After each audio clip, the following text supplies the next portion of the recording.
The tall, gangly thing? Hello and welcome. Today I am joined by Liquid's very own KurumX, the first place finisher from this past weekend's North American Regional Finals and one of the 4 NA representatives going into TFT Worlds in just a couple weeks. Kurum, thank you so much for being here with me tonight. Yeah, of course, no problem. So before we get started, for anyone who's not super familiar with who you are, why don't you just tell us a little bit about yourself?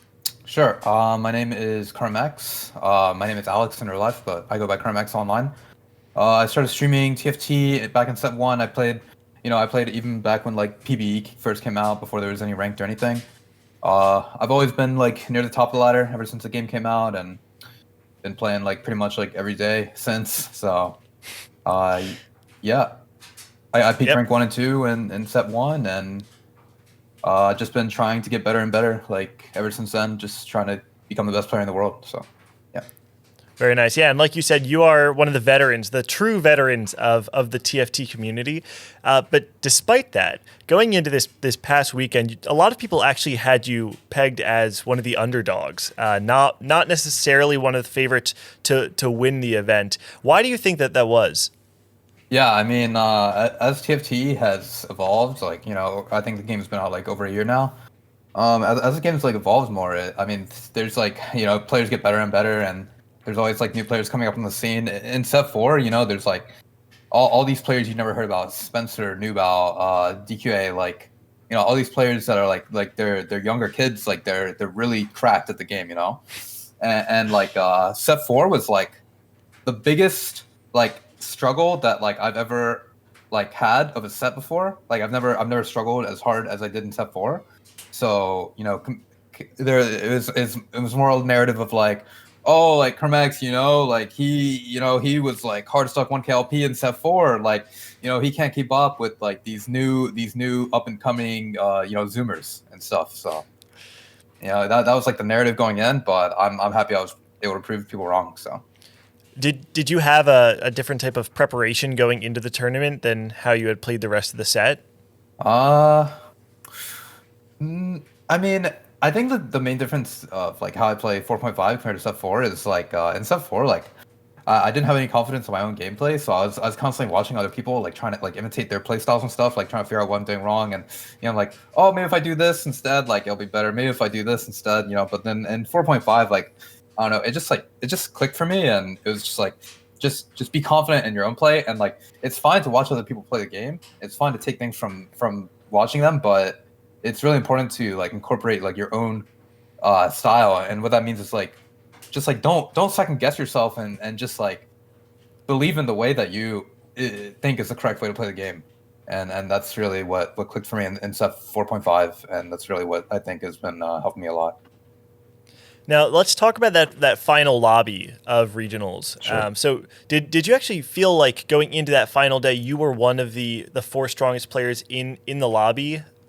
Yeah, I was super confident that I would definitely qualify for Worlds going in. I mean, I made it this far, and I mean, you see lots of just stronger players like GV8, Soju, Kyun, Spencer. Like these are like some of the favorites going into the tourney, and they're out. And like I know that like if I play my game, I can definitely top 4 in this lobby. So I was really confident going into last day. Yeah, and so at the end of the event, the 4 qualified players were you, DQA, Ramkev, and Sox. Mm-hmm. So do you feel like the 4 of you together are a pretty good representation of the skill level of North America? Yeah, I mean, I think the 4 players that qualified like truly deserve to be going to Worlds. Like regardless of like, I have like a super high opinion of Sox and DQA. Like I always thought they're like some of the best players on ladder. Some of the, like I watch both of their VODs like all the time. Like take things from their gameplay. Ramkev, like I don't think he's as strong as like me, Sox, or DQA. I think he's still like obviously a really strong player, and he definitely deserves to be here because of how he played in the tournament. But like as far as ladder goes, like he's never really like showed up as much as the other 2 as Sox or GQA. So for that reason, like I rate him a little bit lower. So I think overall though it's like a really good representation of NA. Like the 4 players that are going are a really good representation of NA.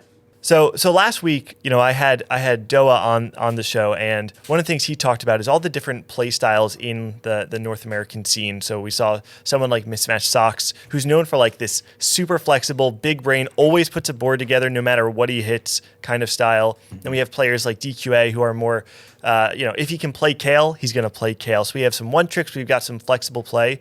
Do you feel like going into Worlds, either one of those play styles are going to be more favored on the World stage, or do you think both are a viable way to play the game? Well, this question is kind of weird because I think that DQA, he really goes for KO or Slayers like every game, and like Socks, like he's known as like one of the most flexible players, and for me, like I play like I think I played like 4 comps during this tournament. I played KO, I played Slayers, I played Keepers, and I played what's Asol and Dragon Soul and stuff. Gee, I think I'm forgetting a comp as well. But anyway, I played like these 4 comps during the tourney, and I think like between the 3 of us, like we actually have like a really similar play style. Even though like it sounds like we're playing like all these different comps and stuff, and like we have these different types of playing, like we all want to like be strong early game. We all want to play our strongest board, and we always want to like transition into like something strong late game. But it doesn't necessarily like the thing about Kale is like it's a comp that like you don't play Kale from the start. Like you're never like playing Kale from the start. Like it's always a comp that like you're transitioning to on level 8 because it requires like a lot of money and a lot of a lot of money and a lot of HP and a large transition. Like usually you're selling like half your board, before you end up playing Kale. So. I actually think like Socks and DQA, like even though like their playstyles are like definitely not like the same, they're actually really similar, like a lot more similar than you would think. That's why I have like such a strong opinion of DQA. Like people call him like a one trick and stuff, but the thing is like if you play Kale every game on ladder, like you'll actually get better at the game. Just like because even though like you end up with the same comp every game, like the way you get there is never the same each game, and like there's always like an optimal like strategy to get there depending on like what you hit, and you have to really like you really have to find the balance between like eco and board strength and stuff like that to fully transition into KO and to get there. So I think that I think that the NA playstyle, like for the top players anyway, it's like a really like flexible style. I think I compare it the most similarly to EU West. Like I think EU like plays similar to NA at the top level, and EU, like I watch EU and I think they're super strong. I think that NA and EU will come out on top. So I'm really confident in like our style of play, and I'm really confident that we'll be able to come out on top. So, yeah, and that kind of actually leads me right into the next question. Looking back at Set 3 Worlds, NA really didn't have a great performance. We sent one player, we sent Zox, he didn't make it to the final lobby. EU, on the other hand, had 3 of the top 4 finishers in the tournament. And so, despite this, people do still say that NA is one of the strongest regions, and it sounds like you agree with that. What is it that you think needs to happen in order for you guys to actually overtake EU and have a better performance than last year? Well, last year we had one NA representative, and he only played one comp every single game. And it turns out that did not work out so well at Worlds last year. So I wouldn't say that last year's Worlds was a good representative of NA's strength. I think that this year, with 4 representatives and everyone like being confident and playing, like being confident that they're at the top level and that they're playing well and stuff like that, I don't think NA has any excuses if things go wrong this time. So I think that it's fine. Like of course like NA didn't show up last Worlds, but I think given the circumstances that it's not really that much cause for alarm in terms of like NA being a weak region or anything like that.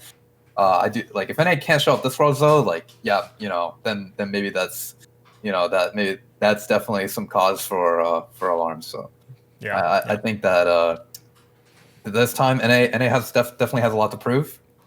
So I think that it'll be really fun to see how it ends up.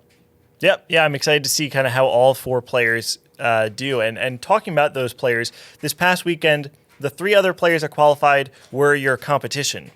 And now, going into Worlds, you guys are all representing the same region. Is there actually some sort of sense of camaraderie? Or is there going to be some sort of secret in-house theory crafting going on between all the NA players? Well, basically, like, almost as soon as the regionals ended, a group call was created called How NA Won Set 4 Worlds. And it's basically me, Sox, Ramkev, and DQA with Froden and a few other people, and basically it's just like us pulling ideas together and VODs and stuff like that, and just like working as a group to make sure that we're as well prepared as we can be. So nice, definitely some kind of collaboration. That's hyperbolic time chamber of NA talent. Very cool. And we're talking about TFT Worlds, and relative to other major esports, TFT is on the smaller side, but that doesn't mean that the stakes aren't high. What would you say is actually on the line for you going into Worlds this set? On the line, I mean, it's definitely gonna be the highest stakes tournament that TFT has ever had, that I've ever had, in my entire time playing games. I mean, I participated in like a few tournaments back in like some other games, at the top level in World of Warcraft and not really League of Legends. I was mostly playing high-rated solo queue in League of Legends, but in World of Warcraft, I played in like the top-level tournaments. But nothing has ever felt like as important as this. Nothing has ever felt as high stakes as this. Like $250,000 is a lot of money, obviously. Definitely, especially when you consider that it's from a solo standpoint. Like in other games, like $1 million prize pool split 5 ways. That's it becomes like a lot less. But in TFT, like one person is taking home 40 grand. So, I mean, it's a lot of money when you think about it like that. And there's definitely a lot of money, like a lot on the line, like monetary wise, but then like pride wise and, region wise and things like that. Like it's a lot of pressure. But I mean, I think that when I'm playing in region, when I was playing in regionals and I wasn't reading chat or anything, I was just focused only on myself. Like, I think that I can do really well under the pressure. So I'm really looking forward to being in that high pressure scenario again and being able to prove myself as one of the best. So. And coming out of the event, what would you actually consider a success for you, and what would you consider a success for North America as a region? A success for NA, I would say that we have a player in the top 2 would definitely be a success. Obviously winning it would be amazing for NA, but a player in the top 2, I would say would definitely be considered a success. And for me personally, like, and like I really want to win. Obviously in TFT there is variance, and like some days are just not it. And if that happens during Worlds, that's a BG. So I would say anything.